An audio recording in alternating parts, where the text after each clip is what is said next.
प्यारे बच्चों, आज हम 7वीं कक्षा का अध्याय 9 जीवन का मूल्य, यम व योग क्रियाएं पढ़ेंगे।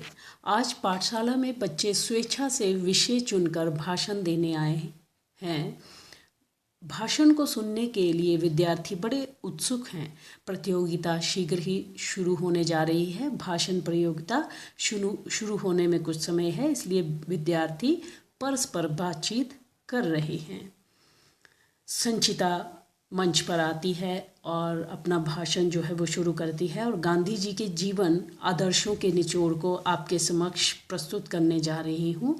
सत्य, अहिंसा, अस्ते मतलब चोरी न करना, ब्रह्मचर्य तथा अपरिग्रह, अति संचय न करना मेरे द्वारा चुने गए कुछ बिंदु हैं जिन्होंने मुझे प्रभावित किया है। अहिंसा यानी मन, वचन व कर्म तीनों से हिंसा न करना ही अहिंसा है।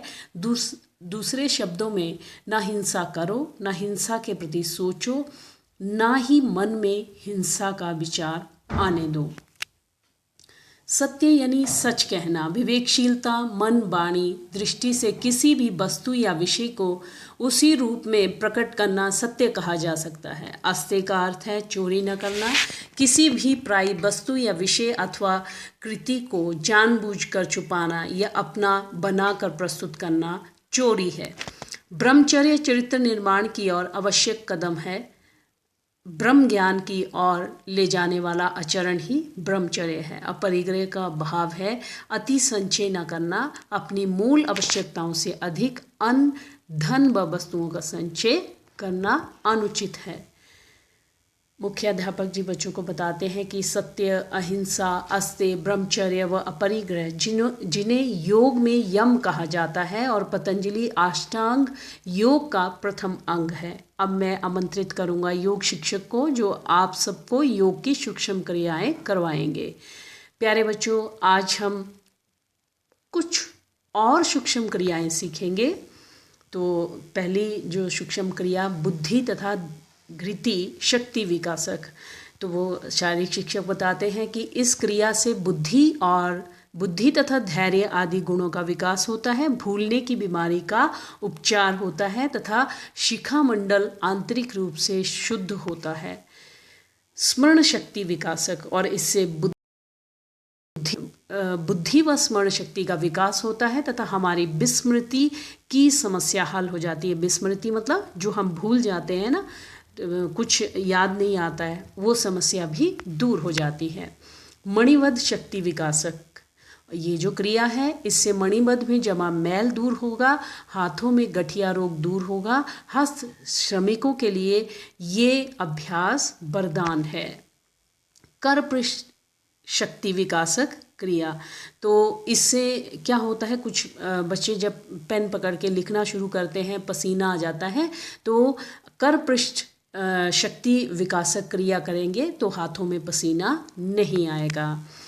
करतल शक्ति विकासक क्रिया, तो ये जो है वो जिनके हाथों में कंपन होता है, वे बेचैनी या घबराहट महसूस करते हैं, तो करतल शक्ति विकासक क्रिया से ये समस्याएं जो है वो दूर होती हैं। उंगली शक्ति विकासक क्रिया, जिनके लिखते लिखते हाथों में दर्द हो जाता है। नेक्स्ट है वक्षस्थल शक्ति विकासक क्रिया, इसमें पिंडलियों में दर्द रहता है। स्कूल से जाने के बाद मैं परेशान रहता हूँ, तो ये जो क्रिया है उससे लाभ मिलता है। वक्षस्थल शक्ति विकासक क्रिया और पिंडली शक्ति विकासक क्रिया, ये पिंडली विकासक क्रिया आपके लिए लाभकारी है। इसके पश्चात बाल सभा में संचिता को श्रेष्ठ भाषण देने हेतु सम्मानित किया जाता है। तो इस तरह से हमारा पाठ जो है वो समाप्त होता है। इसके प्रश्न उत्तरों की तरफ चलते हैं। अहिंसा शब्द का क्या अर्थ है? अहिंसा शब्द का अर्थ मन, वचन तथा कर्म तीनों से हिंसा न करना। दूसरे शब्दों में, न मन में हिंसा आने दो, ना हिंसा करो, ना हिंसा के प्रति सोचो, ना ही मन में हिंसा का विचार आने दो। हिंसा से क्या समस्याएं होती है? हिंसा से अनेक समस्याएं उत्पन्न होती है, जैसे आतंकवाद, लड़ाई झगड़े, कला कलेश आदि। सत्य बोलने पर हमारे व्यक्तित्व पर क्या प्रभाव पड़ता है? सत्य बोलने वाले व्यक्तियों को यश, सम्मान, वाक सिद्धि प्राप्त होती है। अस्ते अस्ते किसे कहते हैं? अस्ते का अर्थ है चोरी न करना, किसी भी पराई वस्तु या विषय अथवा कृति को जानबूझकर छुपाना या अपना बनाकर प्रस्तुत करना चोरी है। अब परिग्रह का पालन न करने से समाज में क्या समस्याएं उत्पन्न हो रही हैं? परिग्रह का पालन न करने से समाज में भ्रष्टाचार, चोरी, हत्याएं, अनैतिक संबंध, झगड़े, विवाद आदि उत्पन्न हो सकते हैं। रिक्त स्थान घृति शक्ति विकास क्रिया से बुद्धि तथा धैर्य का विकास होता है। स्मरण शक्ति विकास क्रिया से बुद्धि तथा धैर्य का विकास होता है। पिंडली शक्ति विकास क्रिया से पिंडली रोगों से पिंडली रोग में ये लाभकारी है। इस तरह से हमारा जो पाठ है वो समाप्त होता है। मिलते हैं नेक्स्ट वीडियो नेक्स्ट लेसन में। Thanks for watching.